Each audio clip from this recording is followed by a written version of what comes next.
Hello, my dear students. How are you? I hope you are all fine and well. Students आज हम कुछ MCQs करते हैं chapter 2 के स्टैटिस्टिक्स के। और ये एमसीक्यूज़ आपके जितने भी एग्ज़ाम्स हैं, टेस्ट हैं, उन सब में यूज़ हो सकते हैं। चाहे वो आपके बोर्ड के एग्ज़ाम्स हैं, चाहे वो आपके स्कूल, कॉलेज, यूनिवर्सिटी के एग्ज़ाम्स हैं, या चाहे वो आपकी कोई पीपीएससी या एफपीएससी के या लेक्चरशिप की जो प्रिपरेशन है स्टैटिस्टिक्स की, उसमें भी आपको ये बहुत ही हेल्पफुल साबित हो सकते हैं।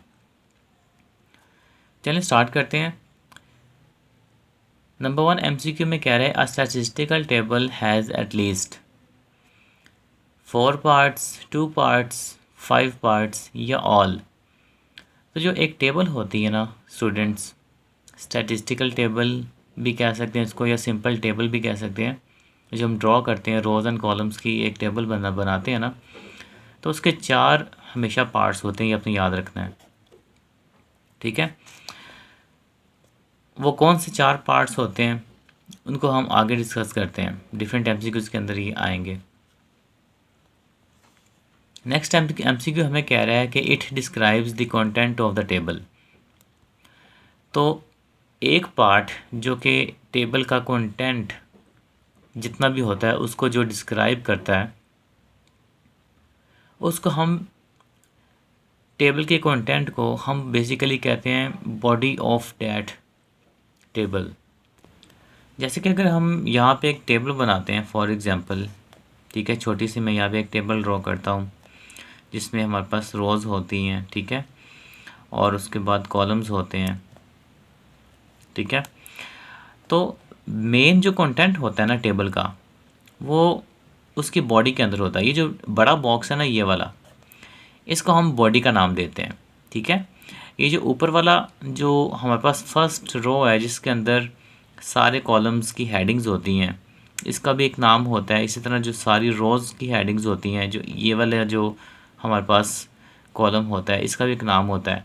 लेकिन जो कंटेंट होता है टेबल का, वो एक बॉडी के अंदर होता है टेबल की। तो इसको हम यहाँ पे बॉडी पे टिक करेंगे। Title is the heading at, obviously जो टाइटल होता है वो टेबल की टॉप पे होता है, ठीक है।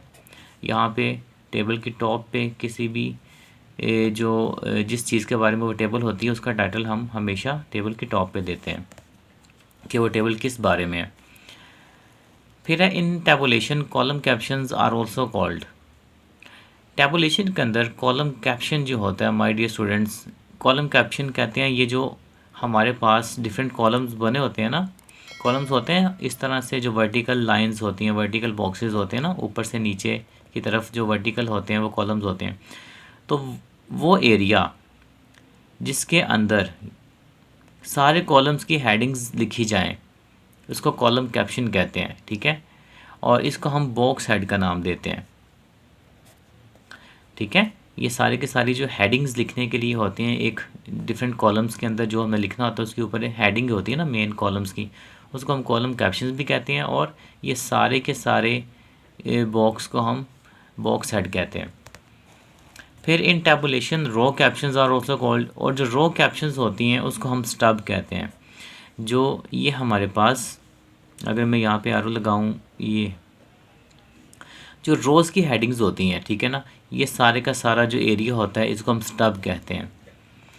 उसके बाद the part that contains column caption, obviously again वही बात आ गई जो ऊपर हमने पढ़ी है कि ऐसा पार्ट जिसमें कॉलम कैप्शन होता है उसको हम बॉक्स हेड कहते हैं। और the part that contains row caption, और जिसमें रो कैप्शन होता है उसको हम स्टब कहते हैं। फिर है जी to indicate no entry in a cell of a table we use. किसी भी टेबल के अंदर जो सेल्स होते हैं, डिफरेंट सेल्स, अगर ये एक टेबल है, ठीक है, तो इस टेबल के अंदर ये जो डिफरेंट बॉक्सेस बने होते हैं ना छोटे छोटे से, इनको सेल्स कहते हैं, ठीक है। ये एक सेल है। तो सेल के अंदर अगर हमने कोई एंट्री नहीं करनी, कोई चीज़ नहीं लिखनी, ठीक है ना, उसको खाली छोड़ना है, तो उसको हम या तो उसके अंदर डॉट लगा देते हैं और या उसके अंदर हम ज़ीरो लिख देते हैं, ठीक है। तो ए एंड बी इसका जो है वो राइट आंसर है। खाली डॉट लगा देंगे या ज़ीरो लिख देंगे, तो इट मीन्स कि उस सेल के अंदर कोई वैल्यू नहीं है, कोई नंबर या फैक्ट हमने नहीं लिखा हुआ। 9th आपका एमसीक्यू कह रहा है कि classification the great bodies of data. जो बड़े साइज़ का डाटा होता है ना, क्लासिफिकेशन उसका साइज़ कंडेंस कर देता है, मुख्तसर कर देता है डाटा को। जब हम डाटा को उसकी करैक्टरिस्टिक के बिना पे क्लासीफाई करते हैं डिफरेंट ग्रुप्स के अंदर, तो वो डाटा हमारे लिए कंसाइज कंडेंस हो जाता है, ठीक है, मुख्तसर हो जाता है, आसान हो जाता है। फिर when data are classified by two characteristics at a time it is called. जब भी डाटा को उनकी दो खसूसियात की बिना पे हम क्लासीफाई करते हैं तो उसको हम टू वे क्लासिफिकेशन कहते हैं। अगर वन करैक्टरिस्टिक हो तो उसको वन वे कहेंगे, अगर थ्री करैक्टरिस्टिक के लिहाज से डाटा को क्लासीफाई करें तो वो हम थ्री वे क्लासिफिकेशन कह देंगे। तीन से ज़्यादा अगर आ जाए तो वो मल्टी क्लासिफिकेशन होती है, लेकिन यहाँ पे हम टू के लिहाज से देखेंगे तो टू वे क्लासिफिकेशन कहलाएगी। नेक्स्ट है अ करैक्टरिस्टिक विच डिवाइडेड इनटू टू सब क्लासेस। ऐसी खसूसियत जिसको दो सब क्लासेस में डिवाइड कर दें, ठीक है, या एक क्लास को मज़ीद दो स्मॉल क्लासेस में डिवाइड कर दें, तो उसको हम कहते हैं डायकॉटमी भी कहते हैं, ठीक है, और टू फोल्ड डिवीजन भी कहते हैं। तो इसका ए एंड बी आएगा। फिर frequency distribution is a form of data. Frequency distribution जो होती है ये हमेशा डाटा की कंडेंस फॉर्म होती है, ठीक है, एक डाटा को कंडेंस करके मुख्तसर करके लिखा जाता है फ्रीक्वेंसी डिस्ट्रीब्यूशन के अंदर। नेक्स्ट आता है the real lower and upper limits of a class are called class boundaries. Real lower and upper limit, हमेशा डिफरेंट क्लासेस होती हैं, उनकी real and lower upper limits का ये मतलब होता है कि हमारी एक क्लास जिस पॉइंट पे ख़त्म हो रही होती है अगली क्लास उसी पॉइंट से स्टार्ट हो रही होती है। जैसे कि मैं यहाँ पे क्लास ले रहा हूँ, एक क्लास ले रहा हूँ जो 2 से स्टार्ट हो रही है और 4 पे एंड हो रही है। नेक्स्ट क्लास जो है वो 4 से स्टार्ट होगी, ठीक है, और 6 पे एंड अगर होगी।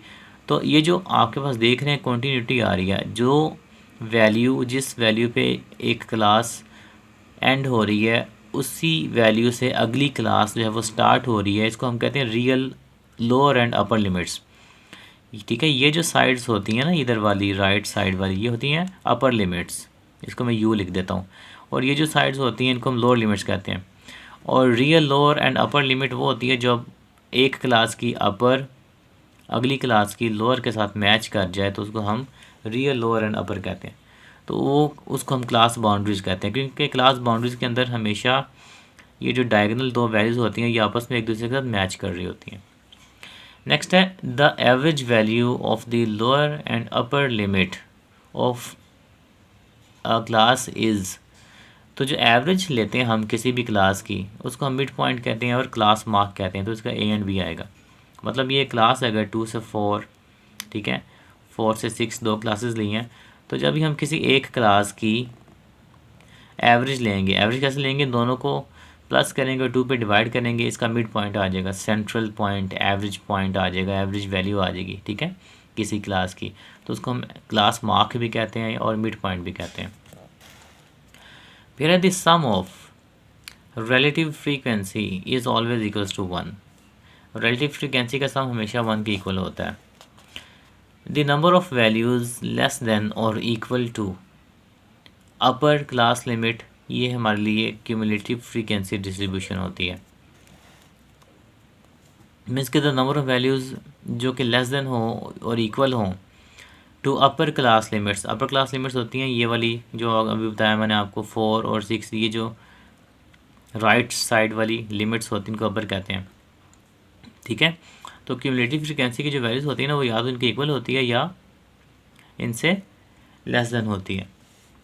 उसके बाद क्यूमुलेटिव फ्रीक्वेंसी इज़, हम क्यूमुलेटिव फ्रीक्वेंसी हमेशा बढ़ती है, इंक्रीज़ करती है, क्योंकि हम जब भी फ्रीक्वेंसी का क्यूमुलेटिव निकालते हैं तो हर फ्रीक्वेंसी की वैल्यू को ऐड अप करते जाते हैं, जो ऐड करने की वजह से वो इंक्रीज़ होती रहती है।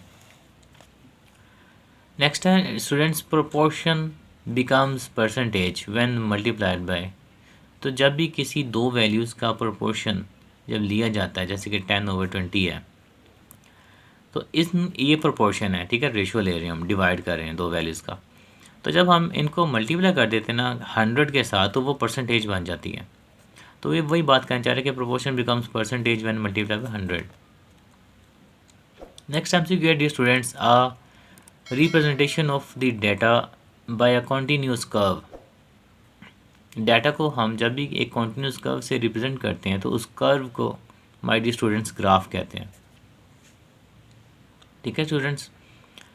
नेक्स्ट आता है simple bar chart consist of. जो सिंपल बार चार्ट आप लोगों ने देखा होगा, कहता है वो किस तरह का होता है, किस पे मुश्तमिल होता है। तो ऑब्वियसली उस पे बार्स होते हैं, ठीक है, लेकिन बार्स की इक्वल विड्थ होती है। जैसे कि अगर मैं यहाँ पे छोटा सा एक